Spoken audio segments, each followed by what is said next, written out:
नेपाल में कहावत है, खेत जोतने अरखे फल खाने अरखे, यानी मेहनत कोई करे और फल कोई और पाए। यही हाल आज जेनजी आंदोलन के पोस्टर बॉय बालेन शाह के साथ है। कायदे से पीएम उन्हें बनना चाहिए था, मगर 10 सितंबर को आंदोलनकारियों ने समर्थन जस्टिस सुशीला कार्की को दे दिया, जबकि नेपाल के युवा अब भी कह रहे हैं बालेन दाई टेक द लीड, यानी बालेन भाई नेतृत्व करो।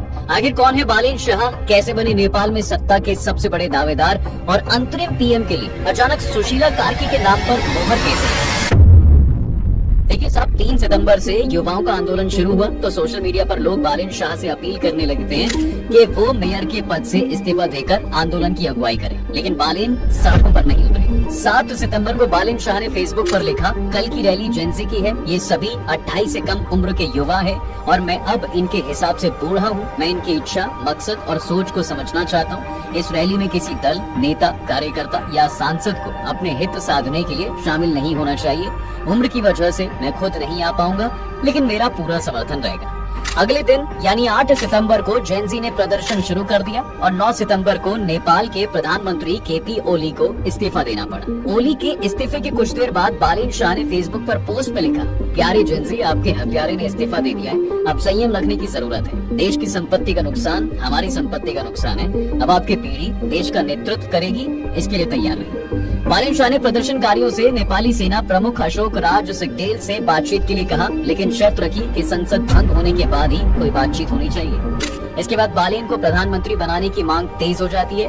प्रदर्शनकारी चाहते थे कि बालेन नेपाल के नेतृत्व को संभालें और देश को मौजूदा संकट से बाहर निकालें। तो सवाल है साहब कि आखिर कौन है बालेन शाह? देखिए, 1990 में काठमांडू में जन्मे बालेन शाह पेशे से इंजीनियर और शौक से रैपर है। परिवार का राजनीति से कोई भी लेना देना नहीं है। पिता आयुर्वेदिक डॉक्टर, माँ गृहिणी, पत्नी हेल्थ एक्टिविस्ट है। पढ़ाई के दौरान ही उन्होंने रैप और एक्टिंग शुरू की थी। आम नेपाली बुबा और पुलिस पत्रकार जैसे गानों ने उन्हें लोकप्रिय बना दिया। 2015 के भूकंप और मधेसी आंदोलन के दौरान बालेन सक्रिय रहे थे। बेबाक अंदाज और सत्ता विरोधी भाषणों से ये युवाओं के बीच खासे लोकप्रिय हुए। 2017 में उन्होंने लिखा था, मैं अगली बार खुद को वोट दूंगा, और 2022 में स्वतंत्र उम्मीदवार के तौर पर काठमांडू के मेयर बन गए। उन्होंने कांग्रेस और सीपीएन यूएमएल के दिग्गज नेताओं को हरा दिया। उनके एजेंडे में डिजिटल सरकार, एजुकेशन और हेल्थ सुधार प्रमुख रहे। 2023 में टाइम मैगजीन ने उन्हें 100 उभरते नेताओं में शामिल किया और न्यूयॉर्क टाइम्स ने उनकी पारदर्शी शैली की सराहना की। स्पेशलिस्ट मानते हैं कि उनकी पहचान अब पॉपुलिस्ट नेता की है।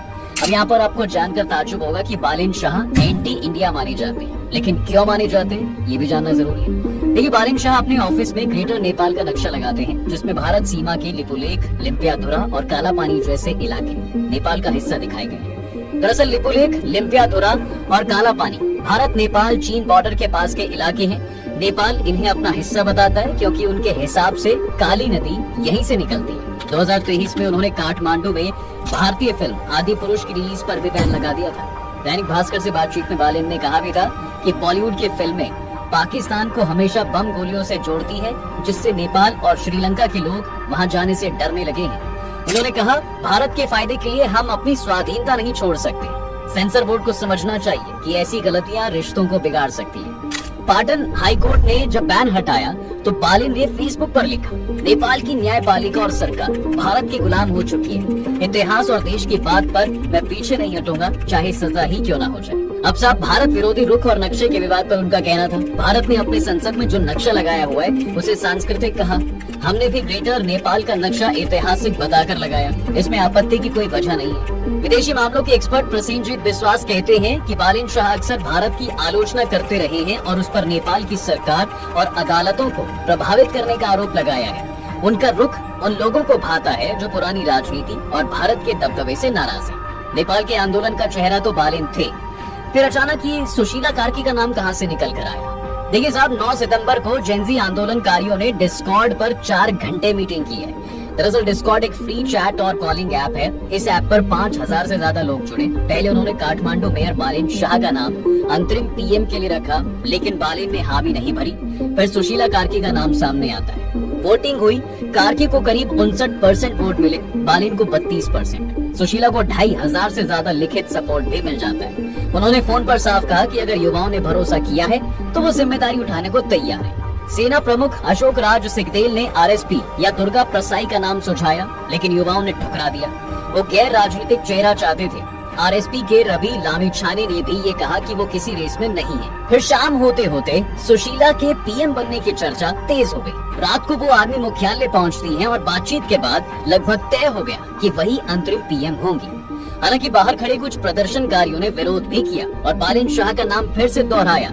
आखिरकार सहमति बनी। जेनजी ने उनकी निष्पक्ष छवि और किसी पार्टी से दूरी की वजह से सुशीला कार्की को चुना। तो यहाँ पर सवाल है कि कौन है सुशीला कार्की? देखिए, विराट नगर की एक साधारण सी लड़की जिसने बनारस हिंदू यूनिवर्सिटी से पढ़ाई की और फिर कानून की दुनिया में कदम रखा। धीरे धीरे वो लड़की नेपाल की पहली चीफ जस्टिस बनी। नेपाल की चीफ जस्टिस रहते हुए सुशीला कार्की ने ट्रांजिशनल जस्टिस और चुनावी विवादों पर कड़े फैसले दिए। अप्रैल 2017 में पुलिस नियुक्तियों में राजनीतिक दखल रोकने के आदेश से वो सत्तारूढ़ दलों के निशानों पर आ गई। उन पर पक्षपात और दखल के आरोप लगाकर महाभियोग भी चलाया गया, लेकिन जून 2017 में रिटायरमेंट से पहले हटा लिया गया। दरअसल साहब, नेपाल में जुडिशरी और नेताओं के बीच गहरे कनेक्शन रहते हैं। जजों की नियुक्ति में भी नेताओं की सीधी भूमिका रहती है। द हिंदू की एक रिपोर्ट के अनुसार नेपाल के सुप्रीम कोर्ट के रजिस्ट्रार नारायण प्रसाद पंथी कहते हैं, सुप्रीम कोर्ट में दलीय राजनीति का बोलबाला है। पार्टी के लोगों को ही जज बना दिया जाता है। ऐसे में हम कोर्ट से निष्पक्षता की उम्मीद कैसे कर सकते हैं? सुशीला पर भी पॉलिटिकल दबाव बनाया गया। वो अपनी ऑटोबायोग्राफी न्याय में लिखती हैं, जजों की नियुक्ति के सिलसिले में कुछ नेता मेरे घर आए, मुझसे अपने पसंदीदा लोगों को जज बनाने की सिफारिश करते हुए एक लिस्ट दी गई, लेकिन मैंने उन नामों को नहीं चुना। इससे नेपाल की मौजूदा हालत का पता चलता है। बाकी इस पूरी वीडियो पर आपकी क्या राय है? नेपाल में जो तख्ता पलट हुआ है, क्या वो सही है? इंडिया को इससे कितना खतरा है? कमेंट्स में जरूर बताइएगा। वीडियो अगर आपको पसंद आई है